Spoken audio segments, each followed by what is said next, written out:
will be joining us shortly. We, I believe, already have a title called Groundhog Day, so I didn't want to do that today. But fellas, we have had forward-thinking progressive managers for 5 seasons and are yet to find a way to beat objectively shit teams at home, especially. How are we all feeling after watching what feels like the same game for the last 5 years in a row against bottom 6 sides? The same, yeah. It's the age-old question, isn't it? Just what do we do? How do we fix it? And it seems multiple people at the top of their games have no idea how to. So yeah, I don't know. Adam, what about you? Look, I for the crew that listen to this, that are the and I hope there's not too many of you because I'm probably going to lose a bunch of you now. The crew that are like, 15 years ago we were playing at the Wood Dean. No matter what happens, you got to be happy. This was shit. This was shit. And it was miserable. It was a miserable 90 minutes. It was miserable halftime thinking about the first half. And then it was a miserable full time thinking about the second half. The only redeeming aspect of this entire game was the fact that I could sit down in the comfort of my own home and not be Josh, knowing that I traveled all the way to the AMEX to watch that pathetic crap that was on the pitch yesterday and then have to get home, because that to me feels like a cruel and harsh punishment. Yeah, I don't. For me, there was genuinely like nothing good that came out of that game. And as you say, the biggest frustration is it doesn't matter what manager we have in, we're capable. This was vintage. This was Brighton. This was heritage for us. Like, of course, this was going to happen. If we all sat down before this game and said, all right, honestly, like, predict what really happens in this game, which one of us wouldn't have said Everton would come out with Moyes, low block, they would play on the counter, they'd get some stupid goal, and then we wouldn't be able to break them down? We would have all said that.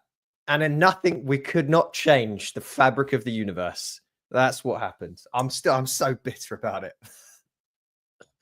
Robin, welcome. You've just came in basically on the end of me basically saying the more things change, the more things stay the same over the last 5 years of football.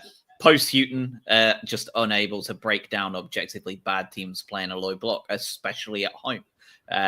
You've just heard how Adam feels. How are you feeling? It's basically it, isn't it? And then you add in the David Moyes factor.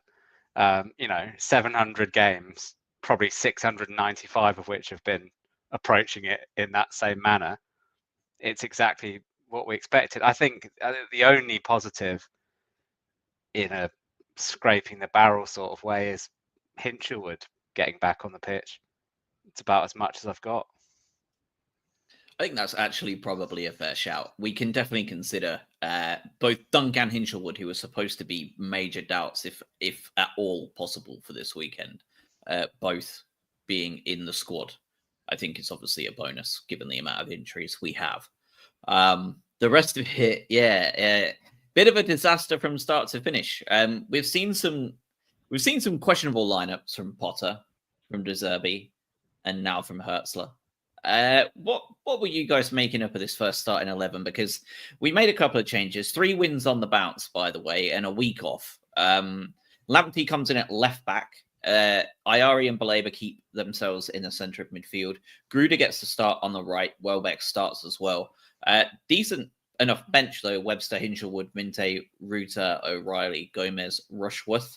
After Steele has had to have surgery, so Rushworth is back full-time with us for now. Adingra and McConville. As soon as I saw that lineup, fellas, I'm sure the first thing that came to your minds is the same thing that came to mine. What does Jorginho Ruta have to do to start a game of football based on our last 3 or 4 performances? And what is that lineup in general? I obviously Estepinian was hurt or unavailable in some which way or the other. Same for Solly March, because they both didn't even make the bench. Both absolutely would have if they were fit. So there's obviously like issues there fitness wise. For me, I think it started before a ball was kicked, and that lineup was just not it. No Minte, rumored to roll, well, not rumored, confirmed. He rolled up an hour late prior to kickoff and was dropped. Ruter's already played very well on the right when needed. Why are we not starting him in that front four? Any ideas?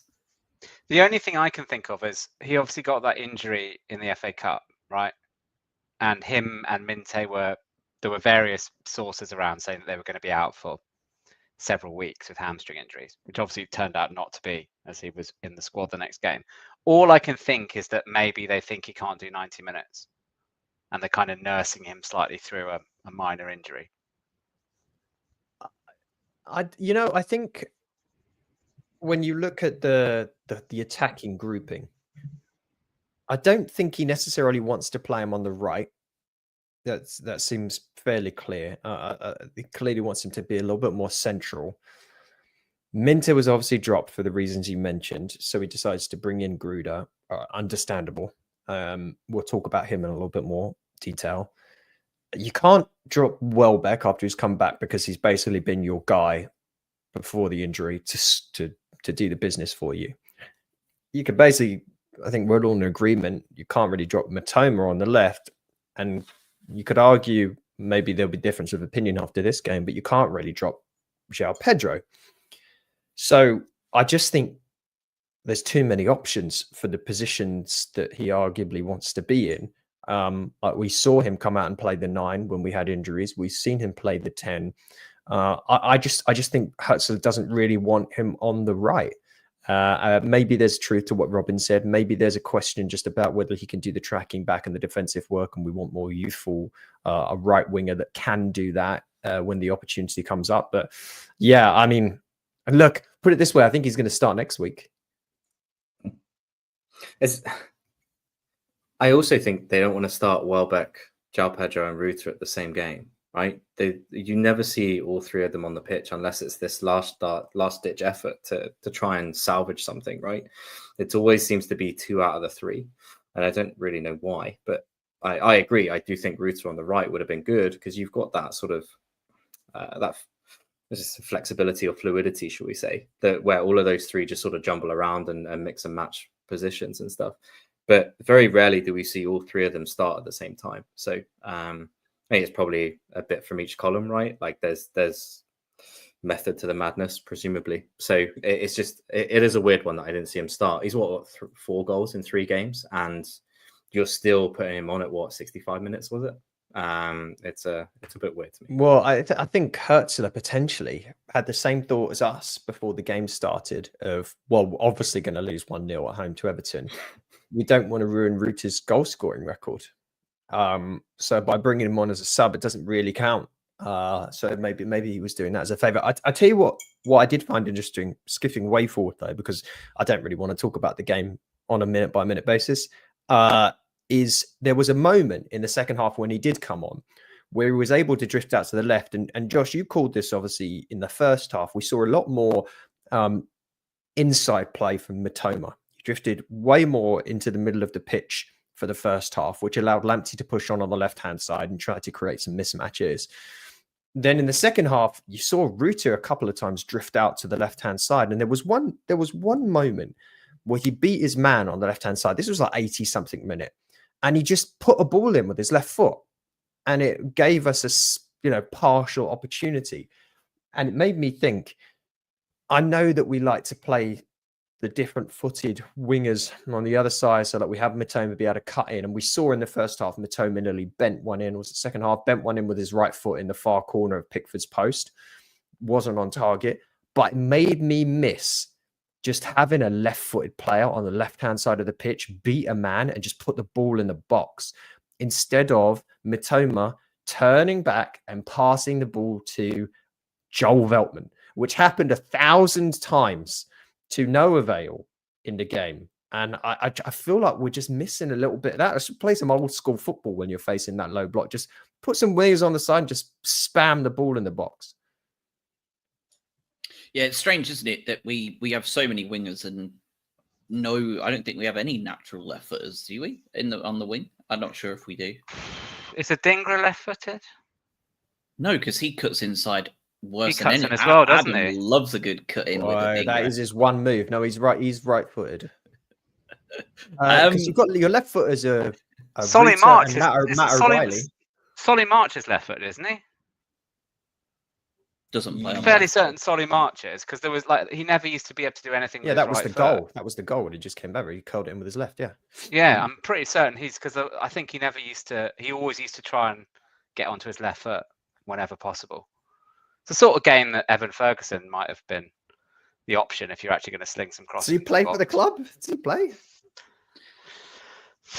At this point, who knows? But I agree with you because I think it's that we've seen this game play out hundreds and hundreds and hundreds of times, across different managers, and it feels like if you take it from the position of we're probably not going to win it anyway, right? Just because we never win these games, you may as well try and do something different because the worst that you're going to get is the disappointment that we probably get anyway. So I would like to have seen a bit of a try and out Moyes David Moyes. Just sling some crosses into the box. Well, Adam Webster up front. Well, whoever it was. arguably He he left it too late to do that. I mean, we should have been doing that from like 60 minutes in. I mean, you say that, but things actually looked all right in the first 12 minutes because Calvert-Lewin, who is one of Dunk's biggest kryptonites along with Mitrovic, went down. Well, didn't go down. He just clearly did his hamstring within about 12 minutes, which from an England level, I've always felt bad for Calvert-Lewin because he could have been a really top player that has just had his entire career just destroyed by injuries. But it was good for us, except for the fact that they brought on just another massive target man of a striker. We had 16 shots yesterday, one of those on target. I know that Everton obviously had better XG from 3 shots. They had 0.85 XG off of their 3 shots. Really worth noting. Penalty is obviously 0.69. So they created absolutely nothing for the entire game. Nothing at all other than the penalty.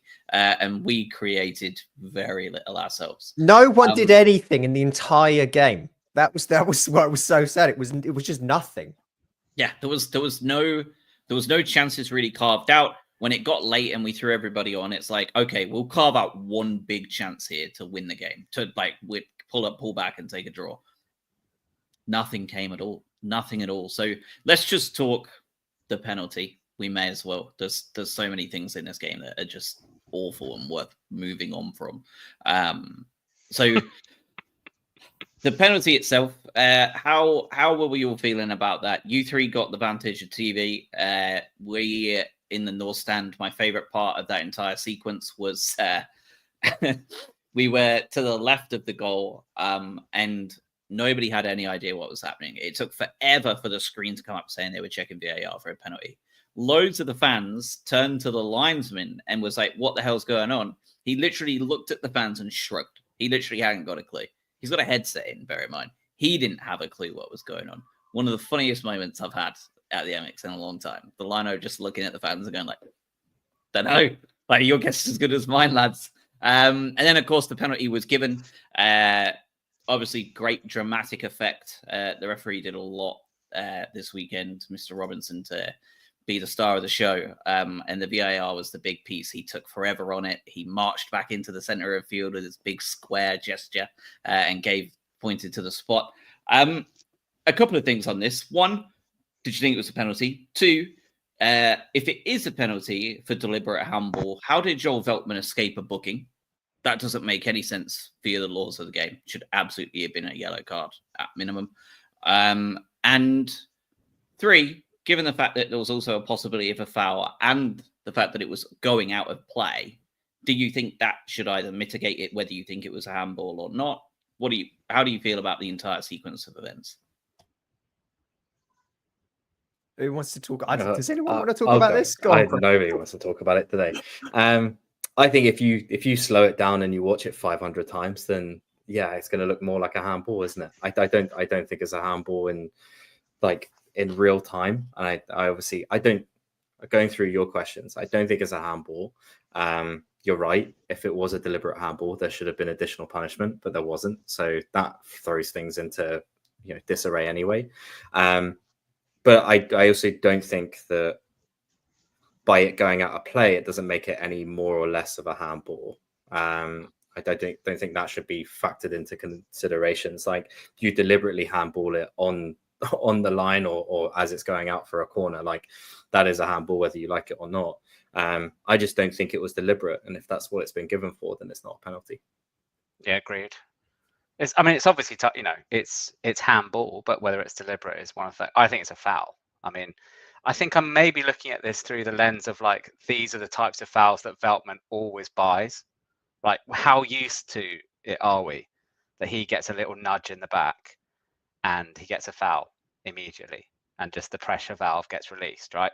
We praise him all the time for doing this in games. His kind of game management, if you want to be positive about it, right, is excellent. So I think we're maybe thinking it's not a foul because we're just so used to him getting a nudge in the back, hitting the deck, and the referee giving him a free kick. So maybe we have to get used to he's not going to get these decisions every time.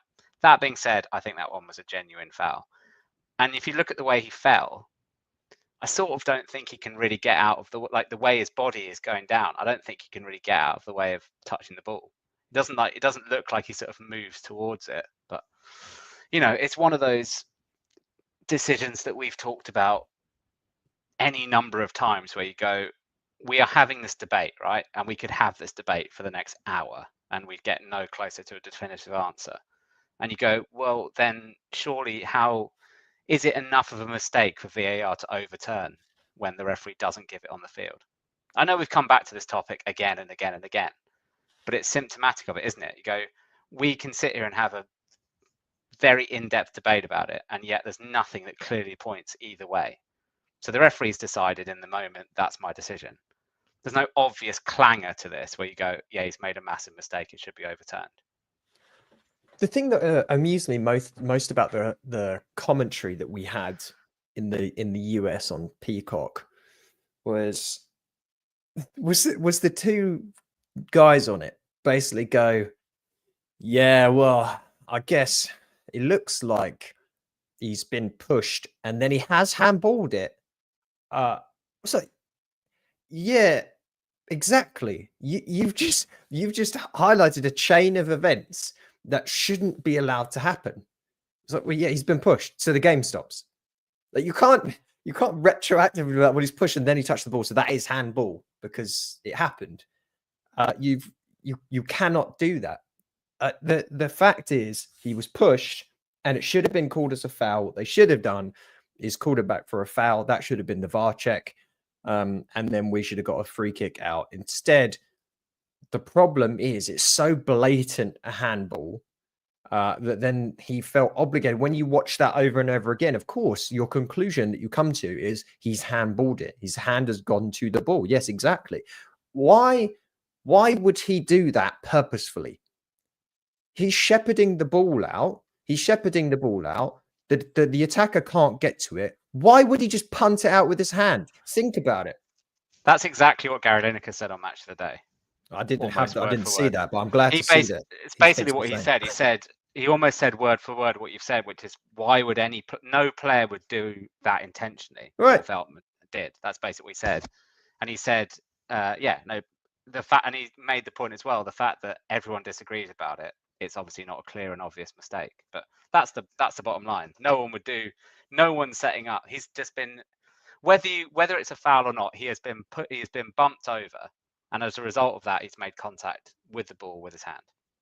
Yeah, the closest you can get to even possibly defending the logic is a bit of a combination of what you said, as in, like, it's one of those ones where Veltman thinks he's been fouled. And when players go over and they clutch the ball on the ground sometimes before the referee's even blown the whistle, feels like maybe sort of, okay, I've been pushed, that's going to be a foul, I'll just slap the ball out because it doesn't matter. And then they've got, nah, mate, that's a handball.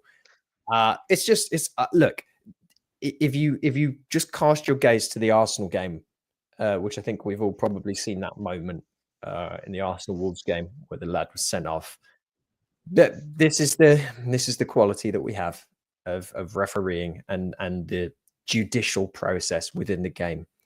If If that's the standard, then this is going to happen. But the point is, remove all of this conversation from our minds because it shouldn't matter. We should have comfortably then still won this game. There's no debate about it because this happens. What minute was this, Josh? 42nd minute? And you, by the way, right before halftime. You could argue Verbruggen should have saved this as well, right? Whatever, but you can't really hold that against him. It is a penalty. So right before halftime, second half, you threw some stats out. What are the second half stats? We had 84% possession. Everton did nothing.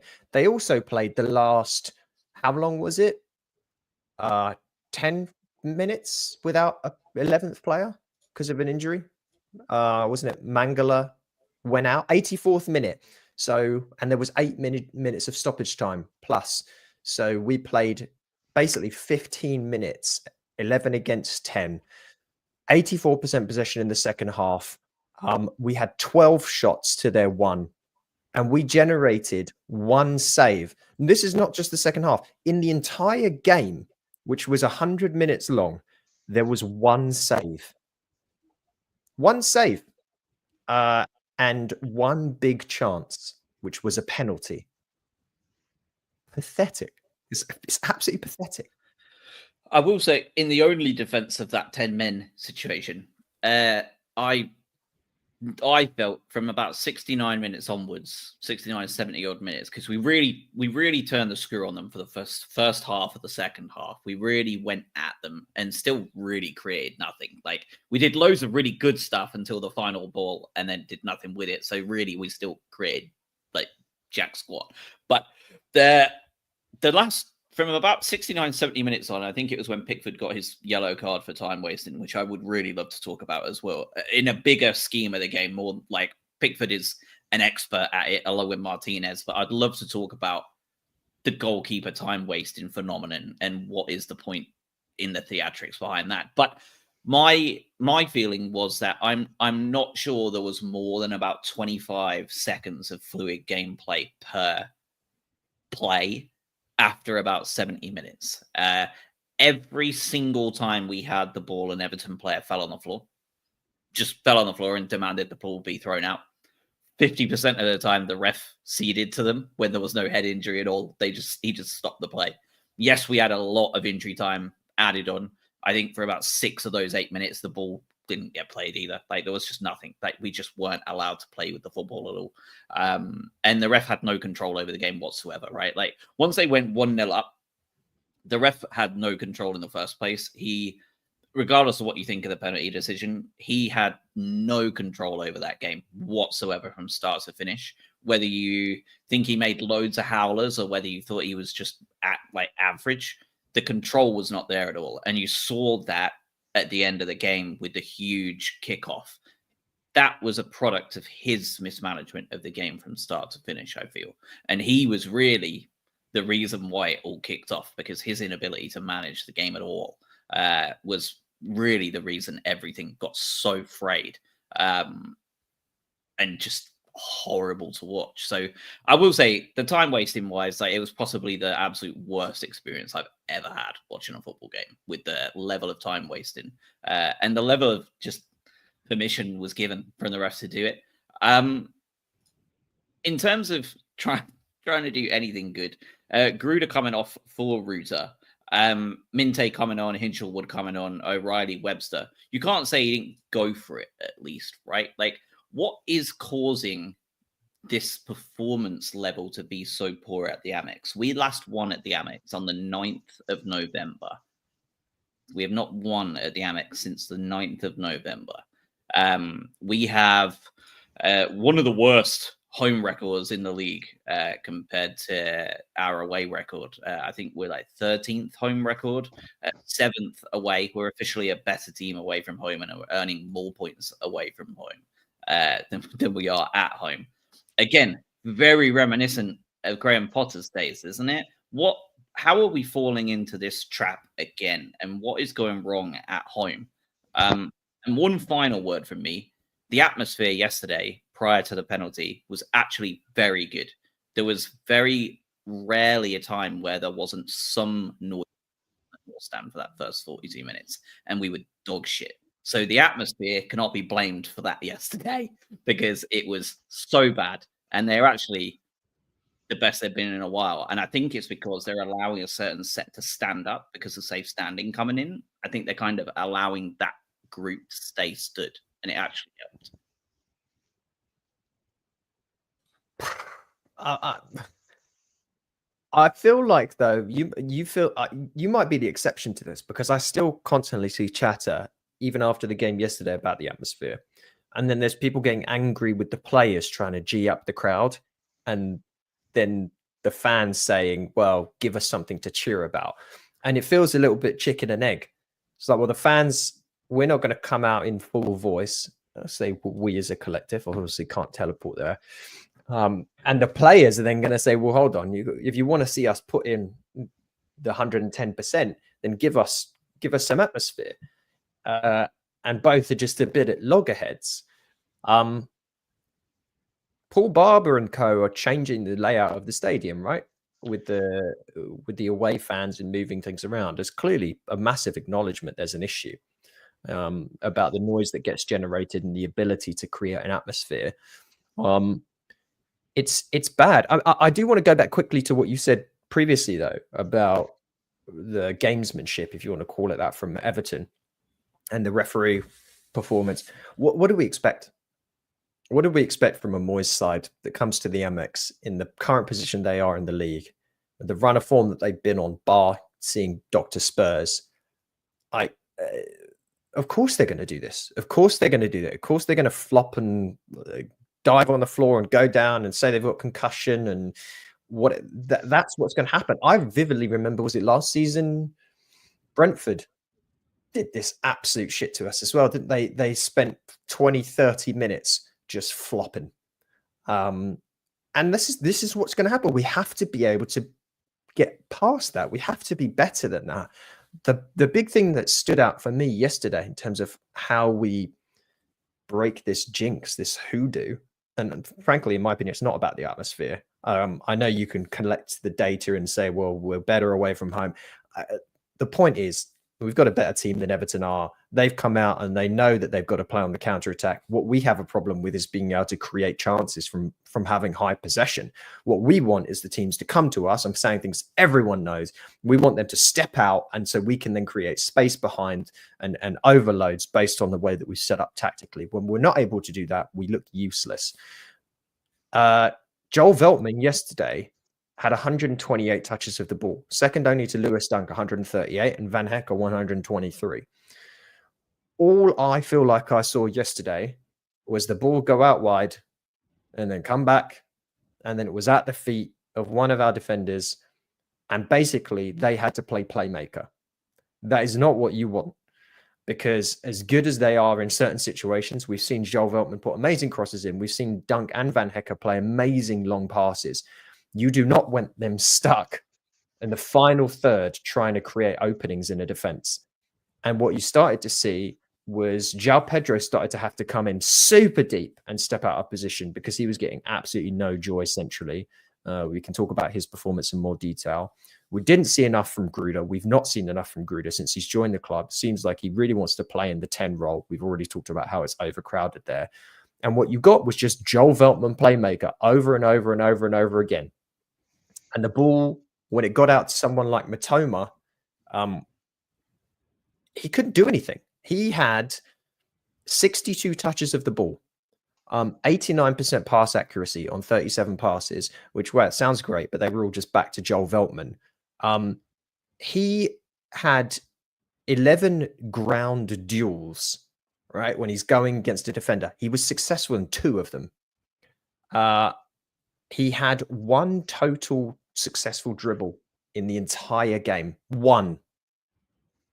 No space. The right back of Everton sat on him. Then you had the centre back cover. There were 2 players on Matoma preventing him from going down the line. He just passed back. We could do absolutely nothing against them. We have to find a way to get the playmakers on the ball to create opportunities rather than pushing it out wide to nothing and then pushing it back to the central defenders who can't create the proper chances. And that's the problem, isn't it? I think you combine that with a bit of a mentality thing, because this has been going on for a long time as well. Is that like, we don't mind being away from home, right? Because from a performance perspective, you're right. They can play their game, we'll play ours, and we eventually come on top because that's quality, right? But when you're trying to break down a team that isn't looking to be proactive, right? This is a very reactive, low block, trying to stop the other team from playing as opposed to playing your own. That's where we struggle. And it, from a talent perspective, it just takes a bit of quality, maybe a change in tactic. But again, this has been through multiple managers now with different tactics and philosophies, and still nothing. So do you start looking at, what are we trying to do? Like, what's the mentality here? Like, do we feel like people can come to the AMEX and teams can come to the AMEX and we can comfortably beat them, or do they have to play their own game in order to win? Like we said at the top of the pod, right? It's an age-old question, and we haven't been able to figure it out through multiple managers and multiple revolving doors of players. It's the one mainstay of the last sort of 4 or 5 years. And as the title suggests, this has always been a problem, and I don't know what the fix is. Clearly, the management don't either, so don't feel too bad. It is nuts, though, isn't it? It's been 5 seasons, nothing. Like 6 seasons, even 2 De Zerbi, 3 Potter, and now part of Hertzler's, and we're running into the same problem every single time. This is absolutely mental, like that we're actually running this same issue every single time. Like, how has nobody learned how to break this style of play down? Because other teams can, right? Like, why? Is it because we're so almost sort of philosophically pure, as it were, that we don't want to resort to some sort of ugly? We're too good to be bad. Yeah, no, that is it. What I mean is, like, we're like, this is how we're going to play, and basically we're going to approach the game like this regardless. And we kind of, I know he did a little bit of chucking Webster on up front, right? But like, it's almost like we've had, since Houghton, we've had degrees of managers who've ultimately tried to do pretty much the same thing, right, in slightly different ways in terms of the overall style. So that's the common thread between it, is it may be different managers, but ultimately their philosophy is broadly the same, right? And that obviously the club is choosing to hire managers that fit into that box, as it were. So the downside of that, we saw it with maybe not so much with Potter, because he was a bit more flexible. We definitely saw it with De Zerbi. There's no kind of plan B, right? He's rigidly sticking to how he's doing it. Maybe that's it. That's all I've got. That's the only similarity I can see, is you've got managers who approach the game in the same way, and who largely don't have or don't want to fall back on, another style. We've also talked about that it is quite difficult if you're adopting and you're trying to learn quite an intricate style. It's quite difficult to then pivot to something completely different. Maybe I'm completely off track, but that's all I can think about in terms of similarities. I think you're wildly off track. I think there's so many different reasons that could be behind this. It's absolutely mental. How did you guys feel about the outpouring of anger online, of course, about this? Are we re-entering the world of Potter ball, where every bad result is a Potter out and every good result is a Potter is a genius, and Harry Potter memes, except with like some random 31-year-old German, as opposed to Graham Potter, who's just gone 1-0 down as I speak, away at Villa. What's the thought there? Like, how are we feeling about Hertzler? We all had to have really concerns in the really barren run. We've just won 3 on the bounce in, honestly, very reassuring fashion. We talked about the professionalism against Ipswich. We talked about the performance being very good against Manchester United. What are our feelings around this? Do you feel like we're gonna, as a fan base, become this up and down, learn the history of the club nonsense again, or do we think that we're gonna actually level out here a little bit and realize that we can't persistently be a top 6 side, right? And I personally have not. Anybody in the comments can feel free to correct me if I'm wrong, but when I look at that top 6, there's never a team that is not in the traditional top 6 mold that consistently breaks in the way that some of our fan base seems to think we now should be. I mean, it's back to what we talked about before, which is around expectations. What is the expectations out of this team and this squad and the abilities? As we mentioned before, the hierarchy at the club are very, very much focused on never being worse than top half finish from this point onwards. This is a club that's now structured to be in the top 10 of the Premier League. The way that we're playing right now is not top 10 form. When if you remove, and it's really hard to say this, but it's looking right now based on this result. And this is why I was so focused last week on saying it doesn't matter really about these 2 games that you just had if you then go and wet the bed against Everton, because then your wins look like anomalies and the losses and draws looks like the norm. And unfortunately, that's what's come out and happened. You've beaten an Ipswich side who then just got absolutely battered by City, and then did they lose again? Yeah, Liverpool got battered. So they after they played us, they conceded 10 goals in 2 games, and then you beat a Manchester United side who their manager apparently broke a TV and came out and said they're the worst Man United side in history. So yeah, you start to then go, well, what is this team? And are we any good? Are we capable, frankly, of like beating anyone at this point? Going back to what you talked about, the home form, like we haven't beaten anyone since the Man City game in November. Have we won 3 games at home in the Premier League all season? We've beaten Manchester United, we've beaten Spurs, we've beaten City. That's it. Is that it? That's it. And that is, okay, admittedly by their manager, the worst. We agree or disagree, the worst Manchester United side in history. This is, I think, statistically the worst Spurs performance so far in a league ever. Right, they're 15th. They just lost against Leicester, and a City side who's basically went on a run of form that we have not seen in the last 10 years for them. Basically, their worst run of form in Guardiola's career. Those are the 3 sides we've been capable of beating at home. That is a problem. It's a very, very, very big problem. We've had a lot of ability to excuse Hertzler with the injuries that the club has suffered.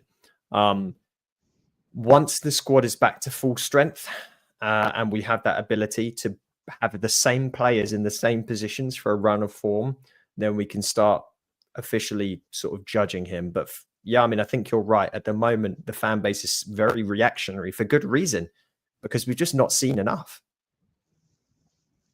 I think for me, like the craziest part in that is that we had a calendar year of no home wins under Graham Potter. Like, this is why I feel like we are reverting more and more back to Potter ball. Like, I just feel like we are, like, after these 3 wins and now this performance, like more than ever, I just feel like I'm seeing more and more similarities to the world of Graham Potter. Like, that is someone that I am just seeing the results look the same. The performances look the same against these specific sides. The patterns of play look the same against these sides, right? How many times did we say, oh my God, we played at home to Bournemouth, who were rock bottom of the table, and we drew 0-0 or lost 1-0. And we had 22 shots, 2 of them on target. Disgraceful. How many times did it felt like every time we played these teams, we were saying that. For a calendar year, we were saying that. A whole year. Like, it's only January now. Like, we can crack up. We could get started. We could be looking back next January and being like, we did it again, boys. We've done another year winless at the AMEX. Like, it is wild to me that we seem to be venturing back into this territory. And like, once is like a fluke, but 2 times is like a pattern, right? Like, there's something definitely intrinsically wrong with the mentality of the entire club from top to bottom if we are going on such terrible runs at home. and not emulating that form away, right? Because like away, we're not performing like this. We are performing like a team that should be finishing somewhere in the top 10 and being all right, pretty good. Like, brand new manager, not a huge amount of experience, £200 million in the summer on lots of very young players who have never played in the Premier League before. We've bled them in. We've done a good job. We've finished in the top 10. Our home form, so many draws. What was it? Did we get more draws than almost any other Premier League team in the history of the Premier League under Potter? Something like that. Yeah. I tell you, like, this is why I said we can't call this Groundhog Day again, because because we've done this one. But like, it just feels more and more like we are venturing back into Potter territory. Like, this is just a redo. The only thing, I think there was that stat, right? Like, our last 180 games, we've won 60, drawn 60, and lost 60, right? So we're like, we're kind of as average. We are literally as average as you can get statistically at this point. But it's very difficult because it becomes, it will definitely be affecting the players. Like, it's becoming a self-fulfilling prophecy, isn't it? The longer it goes on, it's that chicken and egg, same as the atmosphere, right? It becomes something that dominates the focus of games, rather than you kind of want to go out and just play it. Because like, you go away from home, right, and it's still, even if you go to Ipswich, the expectation is still generally, when you play away from home, is you're not necessarily going to roll up and score an easy victory, right? Every away win in the Premier League is tough because teams are, wherever they are in the table, they've got different priorities, but ultimately it's a tough thing to do. So you can go into away games with a completely freer mentality, to use that, they're not quite a free hit as Adam loves, but they are, that you don't have the baggage, right, that comes with playing at home. There's more of an expectation that you're going to win your home games, right? And when you get into a run of not winning them, it becomes very difficult the longer it goes on. And it becomes this kind of, this boulder that gets ever bigger. And we're not capable currently of, consistently putting together a run of wins at home. It just comes down to space creation, right? When we're away from home, there's a lot more space on the pitch because the home side has the obligation to come out and get the win. We get a lot more space, which is where this team shines. This is where these tactics shine. This is why we see the frequency of this happening across our managers that we've had.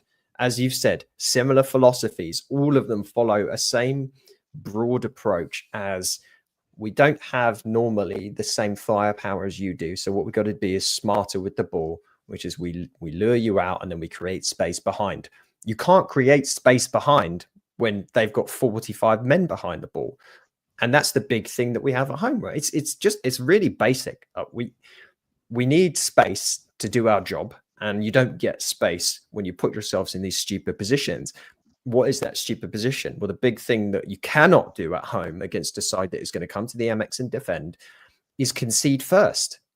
As soon as you concede first, it's game over because we cannot break them down.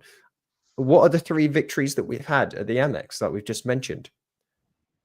Man United, historically shit, but they're still going to try and win because they think they're Man United and they're big dogs. And look at us, Ferguson, yeah, whatever. It was also a very, very fortunate last-minute winner by them. Like, don't forget how fortunate that, like, the marking from that where they left and 4 men wide open, right before that, and Xerxes' knee, yeah, like it was a very fortunate run of events. It wasn't it wasn't like at Old Trafford where like we convincingly beat them off the pot. Like we basically own Old Trafford at this point. Like, it's our place. Like, that would be better as our home ground than the AMEX at this point, right? Like, we're getting better results there on a consistent basis than we are at the AMEX. Like, that was a great performance. This one, like, against United, we were quite fortunate to come away with anything at all there, let alone 3 points. Like, it was a very lucky chain of events. We got lucky, but as you say though, that it's Man United. They are going to come and play. They try to play to the best of their ability. Same with City, right? City are never going to come and play a game and sit back and be like, all right, try and beat us. They're going to try and win. Same with Spurs under Ange. dogmatic approach. We've seen it. Doesn't matter. All my players can be injured and I'm going to still come out and play a higher line and try and beat you. Every other club that's come to the AMEX doesn't have that same thought process for the most part, because the only other sort of exception that I would draw there is probably to talk about Liverpool. We haven't played them at home in the league yet. So everyone else is going to come and sit back and they're going to say, break us down. And we cannot do that for the reasons we've just outlined. A lot of people it's been frustrating for me has talked about, the difference this season is Pascal Gross. No, it's not. Pascal Gross was a part of the team that went on that run we just talked about under Potter and co. Like, he was there, didn't make the difference then, did he? The problem is deeper than having a Pascal Gross. But are you lacking top tier playmakers that are able to break down teams that sit 10 men behind the ball away from home? Yeah, you are. But unfortunately, like we don't have those. We don't have those players because they're very few and far between. They play at the top upper echelons of football. It's hard to get those players. Is that why we need to? Do we need to talk about Joao Pedro in that case then? No, because we were going to bring it onto him, right? Like, sorry, Robin, but just in terms of his performance yesterday as well, and looking. We spoke a couple of weeks ago about him leading by example, right? Having the captain's armband, taking the game by the scruff of the neck, and basically just dealing with it the way he wants the game to go. And that was entirely missing yesterday for me. In that absolutely nothing came off, nothing happened, heavy touches, not involved, really not able to link. Adam said before, really trying to come deep and try and make something happen. So it wasn't through a lack of trying, but it just didn't happen for him yesterday. So when you are up against these teams with a low block and you're looking for that spark or that creativity or that little bit of magic, you're looking to Joao Pedro as one of those people. And you're looking to Jorginho Ruta for that little bit of magic as well. And those players that can do it. Matoma, I wouldn't even put him under there anymore because you end up getting double and triple teamed and he's out of it. Like we said last week, he's there to deflect and distract three other players, right? Like, that's now his role, is that you use Matoma to create space elsewhere because he is dangerous. There was no magic yesterday. I think we've said this ad nauseum now, but you're looking to these type of players, the Joao Pedros of the world, to create something, make a difference, to get a foul in a really good area, to maybe get in the box and try and draw a penalty. You know, those sort of things where you're even looking for that, just a smidge of something. But nothing happened. I think he was quite poor yesterday. Yeah, Joao Pedro was questionable. Josh, what's up with Joao Pedro? Because he's either incredible world beater or he drifts into sort of the background, doesn't he?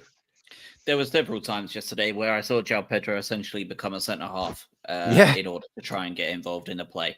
He, for me, is suffering from the Harry Kane problem, where we are not doing enough at all as a football team to carve out true football chances, like goal-scoring chances. And it is causing him to drop deeper, wider, all over. I mean, there was a point in the second half where he ran almost the full length of the pitch to win the ball back in a tackle, does so, wins it, and then sprints all the way up the other end of the pitch to try and get on the end of it for a chance, right? Like, he is almost suffering from being too invested in every single aspect of the team's progression. And he is absolutely, for me, I said it right there. He is suffering from the Harry Kane problem for me. And like, the way you fix that is the way they've done it at Bayern Munich, I guess. Like, just create better chances for a player that likes to score goals, and you'll probably have him happier to sit in the final third. And that's where he does his best work, right? Like, allow him, just like Harry Kane, to drift around in that final third. But just make sure he stays in that final third. Don't play in such a slow, boring, non-progressive way that makes Joao Pedro become a third centre-back playing sweeper in order to create his own chances that he runs onto. Insanity. And like, we saw that several times yesterday in different facets of the game. But like, that one in the second half was the most damning for me, that like, he ran the entire length of the pitch, won the ball in what was actually a great tackle to stop a counter attack. It was sprung the attack back, busted a gut all the way to the other end. And what happened was, I think Mitoma put in like an absolute flimsy ball, and it went, and nothing came from it. And like, the guy's got to be frustrated. So that's my answer for Pedro. I don't think he's underperforming. I think he is suffering from the same problem we see from Harry Kane. And like, Harry Kane's one of the best strikers in the world. Do I think Joao Pedro is that? Obviously not. I think in 5 or 6 years' time, you may be talking about him as one of the best all-round front forward players in the world if he continues his tendency. But obviously, he's not yet. But yeah, I think for me, that's where he sits. And I think that's probably why you don't see him and Ruta play too much together, because Ruta is guilty of doing the exact same thing. He did the same thing yesterday. And if he wants someone to hang around a little bit further up, Welbeck is going to do that job a lot more diligently than either of those two. So I wonder if that's why. I still hate it. I'd still rather Ruta be playing when he's scoring 4 goals in 3 games or 3 goals in 4 games, whatever it was. You didn't get much out of, well, you got nothing from any of your playmakers yesterday, did you? And Ruta at least tried to create opportunities that weren't just safe. The problem is he ended up with a 46% pass accuracy because he was trying to do stuff and it just wasn't, all the channels were blocked. But Mitoma, you got no joy out of yesterday. Joao Pedro was too deep, as you just talked about. Ruta couldn't really make anything happen. Gruda was absolute cack. And Ayari was awful as well. It was all of your players that you were like, okay, these are the guys that are probably going to be the ones to have a bit of a spark, all completely fell flat. Now, we always have a go at other teams for doing this, where we just blame our own inefficiencies. But you do have to give some credit to Everton. They know how to defend under Moyes. They know how to defend. And it's, on us to be better than that. And unfortunately, lethargy, inefficiency, tactical lacking, whatever it was, we just weren't there. And as you said, we've not been there. I don't even know if I'm looking at the subs bench. I don't know if I would have done anything differently than what he did. Because he brought on the players you would want to bring on, really, options-wise. You went for your random roll of the dice with your Webster substitution. Oh, what else are you going to do? I mean, here's a what-if question. Craig, do you think the game goes differently if Minte turns up on time and starts on the right? Oh, boy. Minority Report. I don't think so. I think it probably still goes the same way. But yeah, I mean, it was just it's one of those games. I think Adam alluded to it. I don't think it was a personnel problem. You will ask for like a man of the match and stuff like that, but it's like no one had a good game. So it was one of those where we huffed and puffed, if you can even call it that. Didn't really create anything. Everton done exactly what they wanted to do, grab a goal and sit back. Like, again, credit to them. They're allowed to do that. And that was it. Again, we've seen it over and over again. I don't think changing any of the personnel would have necessarily had too much of an effect, because just the mentality and the philosophy of how we want to win is just so ingrained in these players.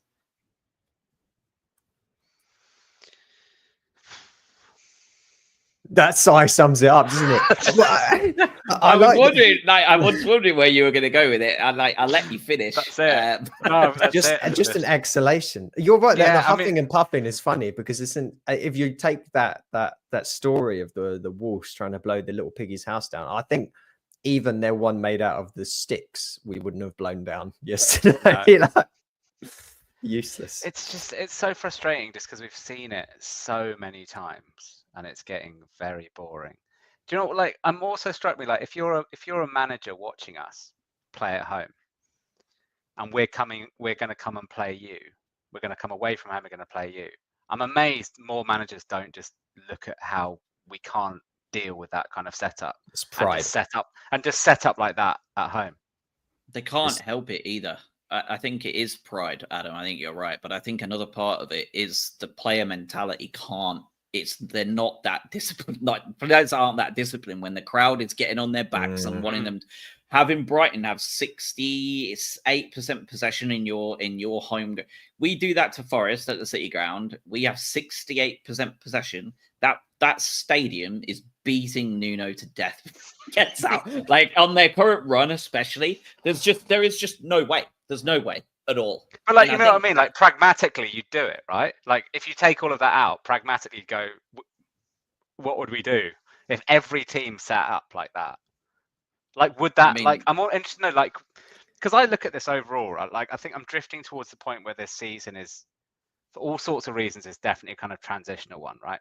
We can think about that, you know, the new managers come in, you've had key players leave, you've had a lot of turnover in players coming in, a lot of uncertainty with injuries again, and all of this. So if you look back, and this is not meant in a negative way, this is like, I think it's transitional, right? Like you can overachieve in a transitional season, but it's transitional nonetheless. So it kind of goes, well, I'm not that fussed if Hertzler can look at these games and learn something from them and evolve his style to be more successful in these types of games. And I know we're not a full way through the season yet, but thus far we've not seen it change. I mean, the only interesting one, like I think back to the Southampton game, right, where we scored first, right, and I thought, oh, finally, like in one of these games, we're not going to have this like concede a goal and then them just sit back and you know, and then we just decided to turn them into like prime Guardiola's Barcelona for like 25 minutes. So it's like, I'm not that fussed if he can learn something from it and adapt the style, but right now I'm not seeing him tweaking or anything. You know what I mean? Like, and we've said it's not necessarily on him because we've seen Potter struggle with it, we've seen De Zerbi struggle with it, other than very early days De Zerbi where people couldn't really cope with how we were playing in that short window where we could just basically just ruin teams because they just couldn't get their head around the tactics. So that's what I can accept it if by the end of this season he has worked out a tangible plan for dealing with these sort of games. It's funny you say that because even in De Zerbi's prime where they couldn't deal with us, that was exactly where the 5-1 destruction came from against Everton. So even there, we're fallible, right? Like I've been sat here thinking about it to your question of like the diligence and pragmatism of sitting back and utilizing your strengths with pace on the wing, good forwards, being clinical and staying consistent away from home, at home, playing that style no matter what. I can only think the one team that comes to mind that did that and did that well is the one that ended up winning the league, and that's Leicester. Like I can't think of another team in the middle, like from like the bottom, like because the top 6 traditional sides are not playing that way ever. Like that's never going to happen, right? But think of the rest of them. Like there's no other team that has done that consistently anywhere, and we're now starting to see it with Forest this season, and we're going to talk about them in just a second because we go to visit their place on the weekend after they just got destroyed 5-0 by Bournemouth, who are also having a crazy season, right? Does anybody here think that if the top 6 or 7 end with Bournemouth and Forest in it, does anybody here think Bournemouth and Forest will be in the top 7 next year? I wouldn't rule out Forest necessarily doing it again, but Bournemouth, I don't think so because I don't think Ariola will be there. I think he's gone. Yeah. But Forest, I mean, if you look, I know it's a long time ago, right? And I'm reticent to bring up their history from, 30, 40 years ago. But they are clearly a club with traditions that sit towards, they've spent a lot of time in the top of the table, and that doesn't make spent much a lot of money. Yeah, so I mean, I think I could see them replicating it. Not 100%, but I wouldn't be shocked if they did it again. How do you boys feel about that game at the City Ground? Obviously, we won there last year with the drama with Dunkey having a few choice words for the referee.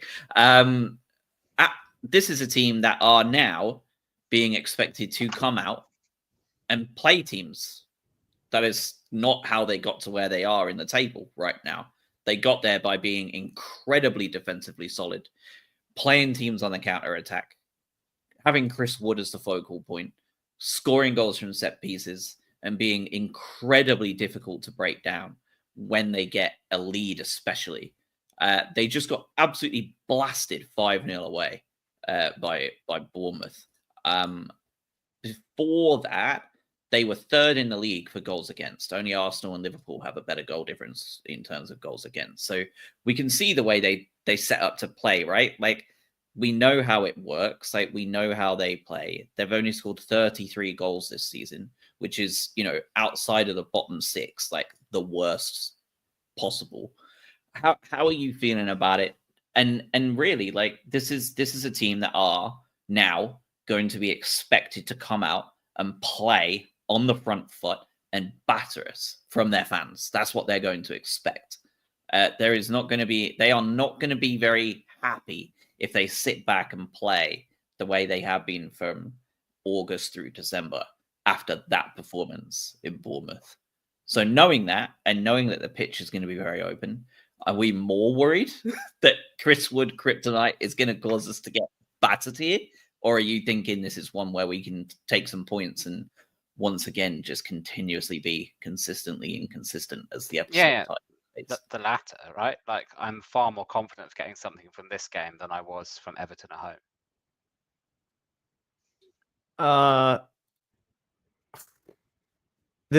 You talk about them having different expectations now. Sure, they have shifted, but if you do look at their possession at home in their games against bigger sides, if it's fair to call it that, they've been out possessioned pretty heavily, even in recent games at home.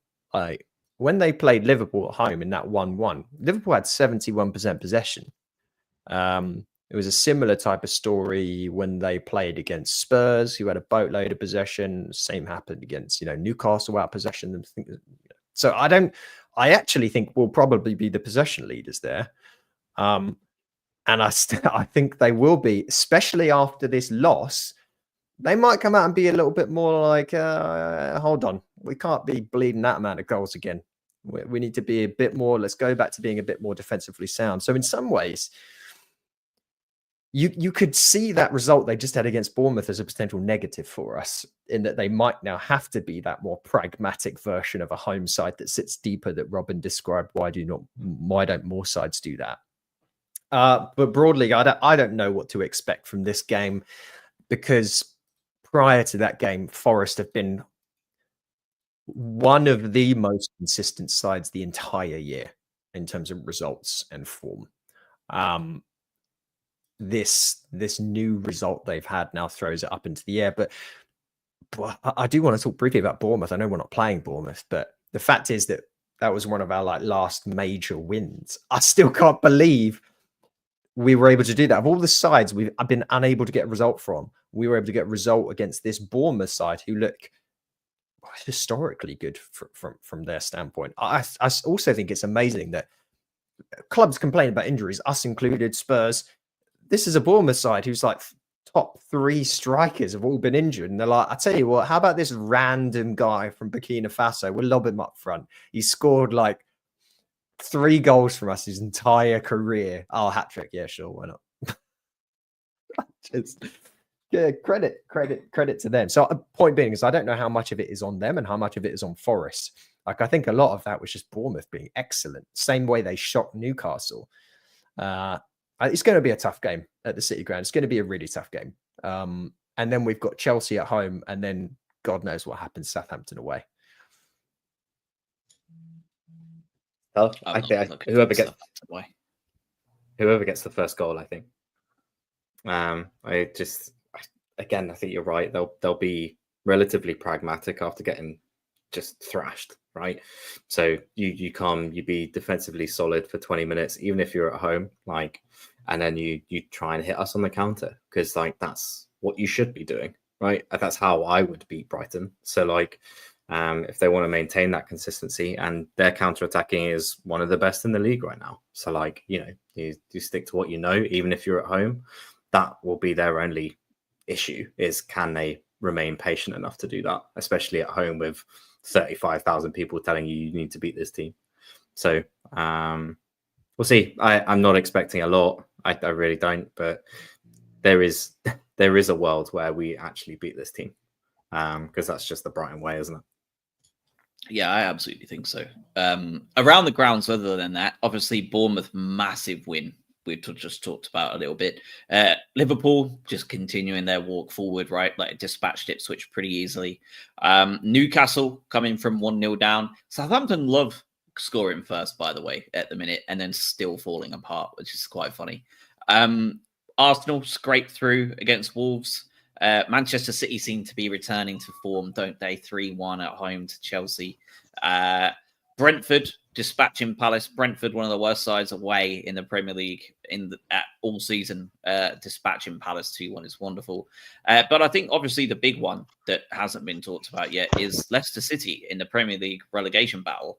Have just took 3 points away at Spurs with Ange well and truly under pressure, who is now actually only 2.2 places above Leicester City in 17th. What do we think is going on here? Is it time for the Ange era to end? Because it seems that the Spurs fans are now fully on the Levy out train more than they are on the Ange out train. So, I mean, that was a pretty mental result, wasn't it? And that relegation battle now is very much a 3-horse race, it looks like, doesn't it? With Southampton definitely gone. They're more in a race with Derby to not be the worst team ever. And then the rest of them are really, I think Ipswich, Wolves, and Leicester, I think, are in a position now where it's 2 of the 3. Do you see Wolves being the one to finally break the 3 up, 3 down curse? How do you feel about Spurs, Leicester? Facundo Buonanotte, throw that in there as well, the possible recall there. How are we feeling about that bottom group? No, Robin, can I quickly just make a bold statement before you say this? If we don't Southampton in a couple of games, I'm Hurtler out. No matter what else happens. If we do not, there's no way. We can't. Minus 37 goal difference, 1,000 losses. You have to. You have to beat them. You cannot. That draw is so unacceptable. What happened there? Anyway, sorry, I cut you off. That's all right. I was going to say the 3 that came up are going down. I don't see any other outcome than that. I don't know. If Cunha leaves Wolves will go down. There's been murmurings about Forest wanting him and stuff like that, and he's probably their main player, right? Like, there is a world where he leaves and Wolves are screwed, especially on the 26th of January when we're recording this, right? Like, if he leaves last day of the window, like, they're a shoo-in. I think Leicester City have sort of, I guess, 5 losses before today, but they've got a new manager, they've got stuff going on, right? There's more in there, but tough. I think the promoted 3 will go down, I think, in the most cases, but it depends on what happens the last 5 days of this window.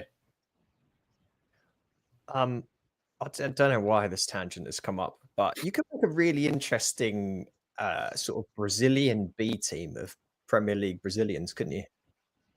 Like between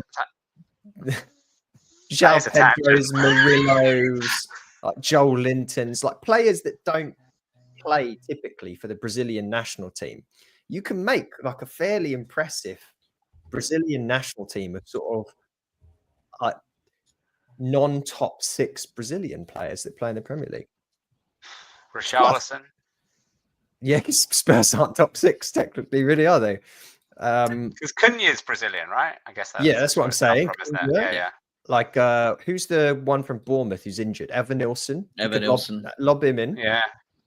It's quite top-heavy, this team. You can maybe have, that fits the style, right? Paqueta from West Ham. I know he plays a little bit. Savinho, yeah. To play games. Basically, you've got Murillo being the entire defense and goalkeeper at this point. No, that's Brazil, though, isn't it? For it. Yeah, exactly. Everyone else is going for it. Yeah, there's a few. You can make a half decent, like, you know, back. Do you remember those international windows where Brazil used to where teams used to basically Brazil would play like Nigeria at like Craven Cottage, and they'd only pick players who were basically based in Europe or the Premier League. To make it easy on the travel, yeah. Basically, yeah, and you'd end up with these kind of the 11s that you're talking about. Isn't Migueles also playing Yeah. for Arsenal? He plays for Arsenal, so there's another Martinelli. centre half at least. Yeah, Martinelli, Andreas Pereira at Fulham. You're missing Bruno you're Guimaraes. missing Igor, the man himself. Oh God! Oh God! How long have you been sitting on that no. since the very beginning? I was gonna see if That's it came unbelievable, up. isn't it? Oh, you can get Neto as well in goal. We've got a goalkeeper. Yeah, it's all right, isn't it? Who's the Fulham player that's been dropped for being too Carlos progressive? Vinicius. Pereira. Pereira, Andres Pereira. Yeah. You actually have, and if decent in team, doubt, isn't you can it? always. And then you've also got their 2 first-choice goalkeepers in Alisson and Edison, right? Like, Yeah, so we'll you're have the never in sub. trouble. Yeah. Yeah, we'll take Edison, I guess, and then I know he's just gone out on loan. Anthony could have been in there as well, couldn't he? Yeah. Let's not So go yeah, too this far. is what You've a gone way too far. fun little team that you could have had. What was it? What were we even talking about? Relegation sides. Yeah. Yeah. Just a little chat. The Leicester one was really funny, just in the sense that there was a period of time in that game where Leicester had Oliver Skip and Harry Winks playing. Did we mention Joao Pedro, by the way? Yes. Yeah, we talked about. You about probably it quite a blacked lot. out for about 10 minutes, I think. Yeah, I think I did at this point. Casemiro, I guess he could go in.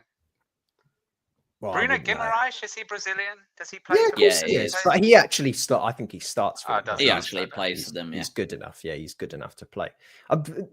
People message us if you can think if we've missed any B/C tier Brazilian players that play in the Premier League sporadically.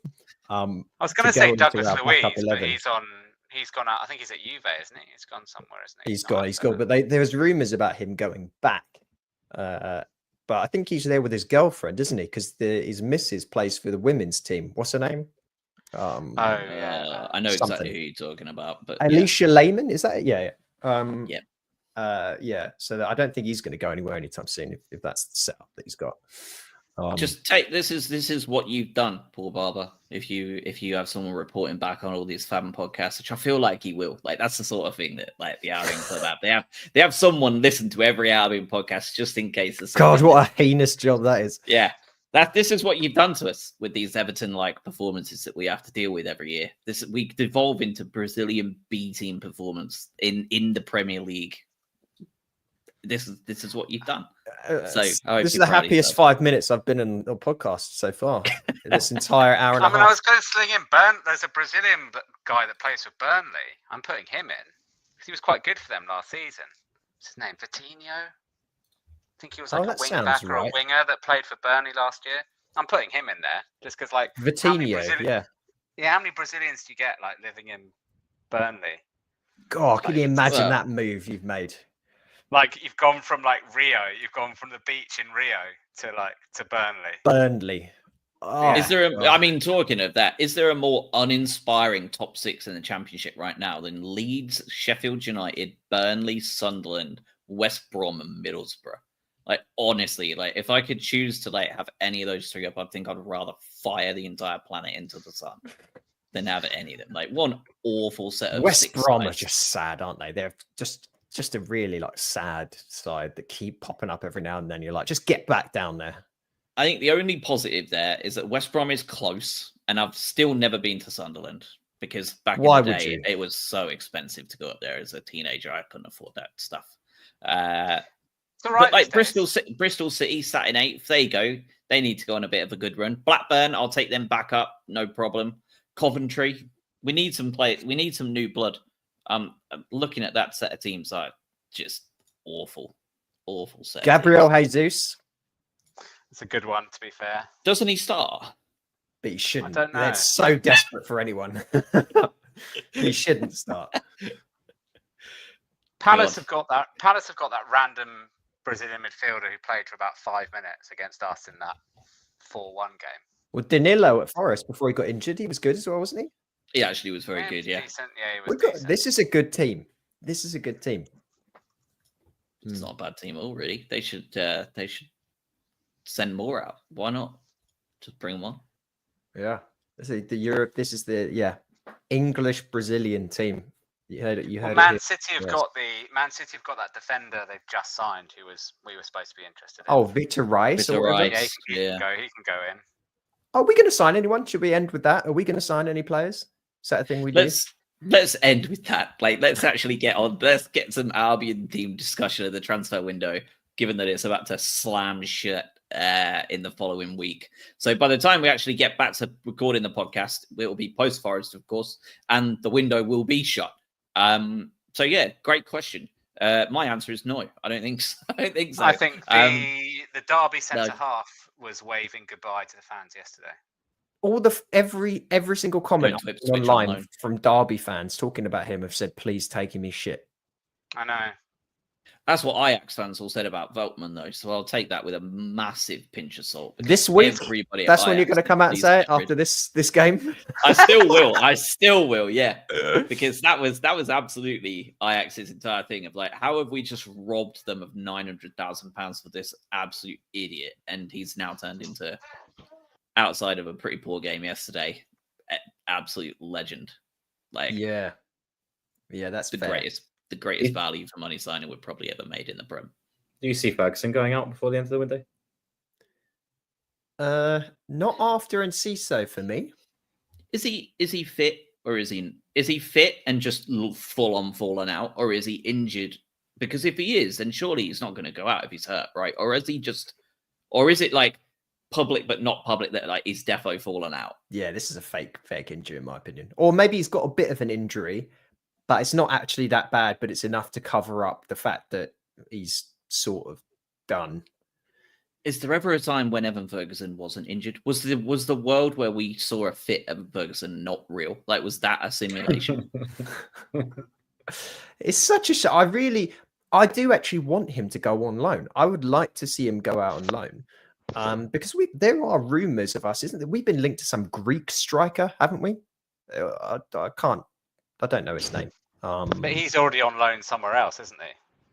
Is he? We're signing him. We'd be signing him from his parent club, but he's already on loan in Germany. Oh, it seems very Brighton-y, doesn't it? Yeah, but textbook.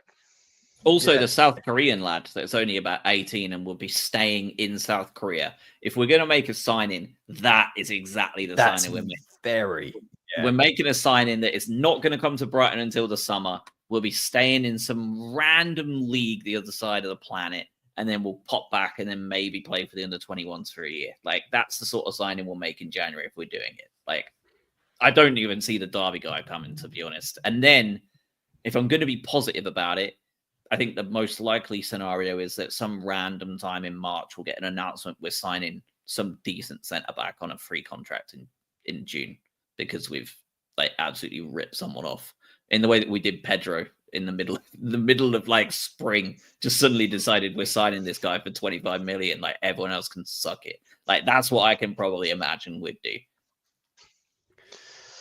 We've been linked with an actual left back today, so I've just filed that under nonsense because we just don't sign actual left backs. Is that El Hadji Malik, the guy from Slavia Prague? The very same, yeah. Yeah.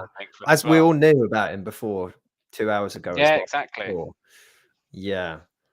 I mean, what does happen though if we get a centre back fully like injured again?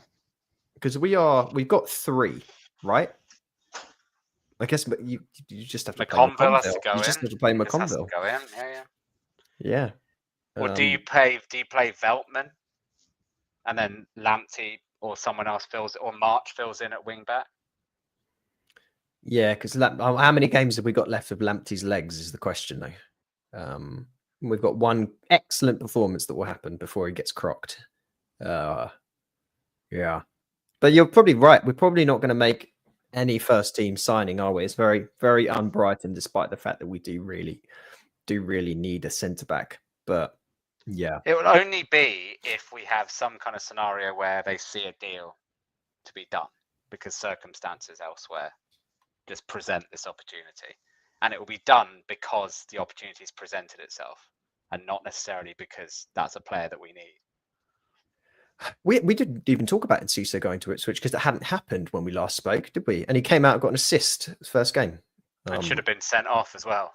Yeah, Almost he did immediately. rock someone. Yeah. So proper bad. Yeah. Like that is in CISO in a 4-minute nutshell, isn't it? I found it's a funny move because obviously he wants to play regular football. And there were rumours that he turned down Man United to go to Ipswich because he basically wanted to be the first choice. And I'm torn on it because we've seen the last few weeks, we've kind of seen glimmers of him coming back to the level that we thought he would reach, when he was first coming into the team. So it seems like we've sort of got him steadily match fit for Ipswich to now benefit immediately. Just slightly frustrating because you think if the plan was for him to go out on loan, then would it have not been better to give, I don't know, to give minutes or try other combinations with him not in it? It just seems a weird one because it's like he was being he's been reintegrated and then has been shipped out, which logically doesn't really stack up for me, especially. But I don't know whether how much of that was to keep him happy, because there was all these discussions about him fully leaving, whether or not they're like, have a little run in the team. Let's get you back in a good place with everyone. If you've had a falling out with Herzl, let's remedy all of that. Great, you're a bit happy. We want you to get some first team football. We can't fully offer you that now, but go out on loan, prove yourself, and come back, and we'll lobby in the team. I could see it being a scenario that unfolded like that. But yeah, I mean, you mentioned Ferguson. Obviously, the relation with DNC so loan out is that can you afford to send someone else out? I don't know. I think probably not, but I think it's a 50-50. There's been so much noise about Ferguson going out, so much noise about West Ham, so much noise about Marseille, and then a host of other teams that are light on forwards. Whether or not Bournemouth are still going to be, in that bracket now, they found another guy to score a hat trick for them or not after all their injuries. But I would not be shocked if by the time people are listening to this, there's Ferguson has gone. Could go either way for me. Bit worrying though, isn't it? When we saw the alternative being Webster and Van Hecker playing up front in rotation. That's your next up striker. Well, yeah. How long is Welbeck going to be fit for? But then Exactly my point. Like, you want minutes, Ruta, number 9, off you go then. Yeah. I don't know how he isn't already. I really don't. Yeah, I mean, based on this season, right? Like, it's a no-brainer to go, would you rather start Ferguson up front or Jorginho up front? Like, not many people are picking Ferguson up front over Jorginho, right? Based on this season. No, I'd like someone that scores, ideally. And that Fergie is the most obvious player that needs to go out for 6 months and play every game for a football team. Like, clearly he needs to do it. My issue is the fact that, if he does go, and Welbs gets hurt, so we really don't have any other striker except for Pedro or Jorginho. And everyone says that Jorginho ain't a 9. So what the hell is that supposed to be then? And we know that Joao Pedro, we don't want Joao Pedro playing 9 either, because we've seen that regularly over the past month or 6 weeks, right? And we hated basically every second of it. So we don't want that at all. Yeah, so it's a funny one. I'm with you. Like he needs football because he's at a really interesting juncture. Yeah, get him some goals back. He could still be that amazing number 9 in the league. But he needs to get some goals. So I think they added the downside potentially is he goes and joins a club, doesn't perform for a few games, and they're like, oh god, no, this guy, he just can't do it, and he just gets sat on the bench. He has to go somewhere and just immediately get off scoring in a system that supports a number 9 in the way that he does. And I think you've got something on your hands there, because the potential is so high with him, but he's been so bad. I'd be sending him to the Championship. I won't be sending him rough him up a bit. Interestingly, I only know this kind of local knowledge up here, is that Sunderland are crying out for a centre forward. They do not have one. So if you're looking for a move towards the top end of the Championship in a team that does not really have much competition in that position, and is going to be playing some relatively high stakes football, that kind of move works for me. I think sending him to a Premier League team, I think you're right. If he goes to West Ham or he goes somewhere else, you're looking at teams where either they're in a relegation battle and they probably haven't got time for him to mess around for a few games. Or you're going to West Ham, where the fan base don't have a reputation for being the most patient. So I don't see there being an obvious Premier League move where it's going to make sense for him. So I see the kind of low hanging fruit is to send him to the top end of the Championship. If Calvert-Lewin's injury is bad, very like 2-3 monther, is that not a logical move? West Ham under Graham Potter playing Lucas Paqueta up front. Is that not an obvious?